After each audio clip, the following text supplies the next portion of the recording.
सक्सिनाइलकोलिन is nicotinic receptor agonist, यानी ये nicotinic receptors के ऊपर एक्ट करेगी और वहाँ पर जितना भी एक्शन है उसको पोटेंशिएट करेगी, और इतना ज़्यादा पोटेंशिएट करेगी कि अल्टीमेटली जो एन सब एम रिसेप्टर्स है वो ब्लॉक हो जाएंगे. So it is also depolarising neuromuscular blocker. So succinylcholine is nicotinic receptor agonist या फिर न्यूरोमस्कुलर ब्लॉकर, और किसके ऊपर? एन सब एम रिसेप्टर्स के ऊपर. And which type? डीपोलराइजिंग. अब अगर मैकेनिज्म ऑफ एक्शन की बात करें तो जो नर्व का टर्मिनल है वहाँ से एसिटाइलकोलिन रिलीज होती है. एसिटाइलकोलिन जो है वो निकोटिनिक रिसेप्टर्स के ऊपर भी एक्ट करती है और मास्कुलिनिक रिसेप्टर्स के ऊपर भी एक्ट कर सकती है. निकोटिनिक रिसेप्टर्स में एन सब एन आ जाएगा और एन सब एम आ जाएगा, और मास्कुलिनिक रिसेप्टर्स में M1 M2 M3 and so on, जितने भी एम रिसेप्टर्स है मास्कुलिनिक वो आ जाएंगे. जितने निकोटिनिक रिसेप्टर्स होते हैं वो न्यूरोमस्कुलर जंक्शंस पे, ऑटोनोमिक गैंग्लिया पे, एड्रिनल मेड्यूलर या फिर CNS न्यूरॉन्स में होंगे. मस्कुलिनिक रिसेप्टर्स जितने होंगे smooth muscles, cardiac muscles, glands या फिर CNS न्यूरॉन्स में हो सकते हैं. तो जो सक्सिनाइलकोलिन है वो इस एक्शन को पोटेंशिएट करती है. तो जो एसिटाइलकोलिन निकोटिनिक रिसेप्टर्स के ऊपर एक्ट कर रही है, इस एक्शन को सक्सिनाइलकोलिन जो है वो पोटेंशिएट करेगी. इस सब की वजह से अब कुछ इफेक्ट्स आएंगे. वो इफेक्ट्स क्या हो सकते हैं? There is short lasting paralysis of skeletal muscles. जितने भी स्केलेटल मसल्स हैं उनका शॉर्ट लास्टिंग पैरालिसिस होगा.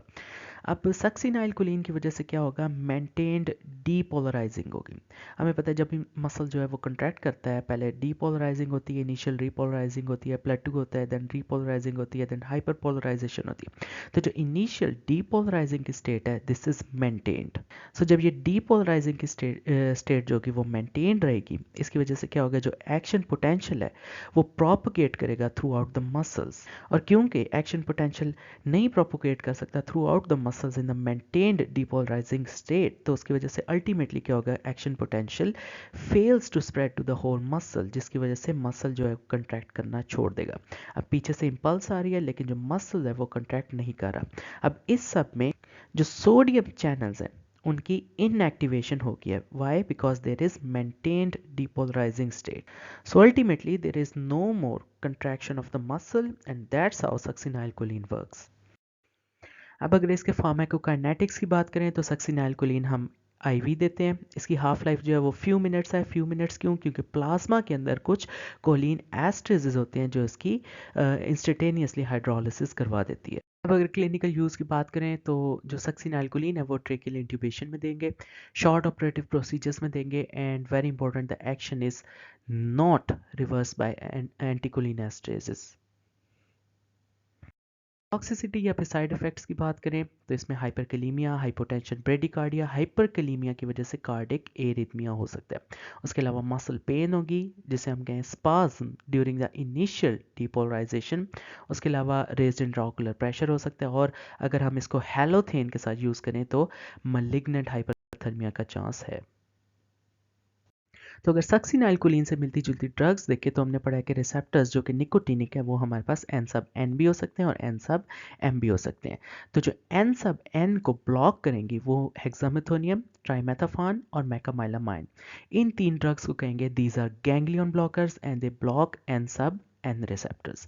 उसके अलावा अगर एन सब एम देखें तो उसमें सक्सिनाइलकोलिन, ट्यूबोक्यूरारिन, पाइपोक्यूरियम, पैनक्यूरोनियम, मिटोक्यूरिन, डॉक्साक्यूरियम, डॉक्यूरेनियम, वेक्यूरेनियम, एट्राक्यूरिन, सिसेट्राक्यूरिन और माइवाक्यूरियम आ सकती हैं. अब जो सक्सिनाइलकोलिन है it acts on N sub M, it blocks it and it is depolarising. और अगर बाकियों की बात करें टिबोक्यूरारिन, पाइपोक्यूरियम, पैनक्यूरियम, मिटोक्यूरिन और डॉक्साक्यूरियम, तो ये भी न्यूरोमस्कुलर के ऊपर एक्ट करेंगी, ब्लॉक करेंगी, but they are non depolarising. और ये जितनी हैं दीज आर लॉन्ग एक्टिंग. और अगर इंटरमीडिएट एक्टिंग की बात करें जो कि न्यूरोमस्कुलर के ऊपर एक्ट करेंगी, ब्लॉक करेंगी and these are non depolarising, तो उसमें आएगा रॉक्यूरेनियम, वैक्यूरोनियम, एट्राक्यूरियम और सिसेट्राक्यूरियम.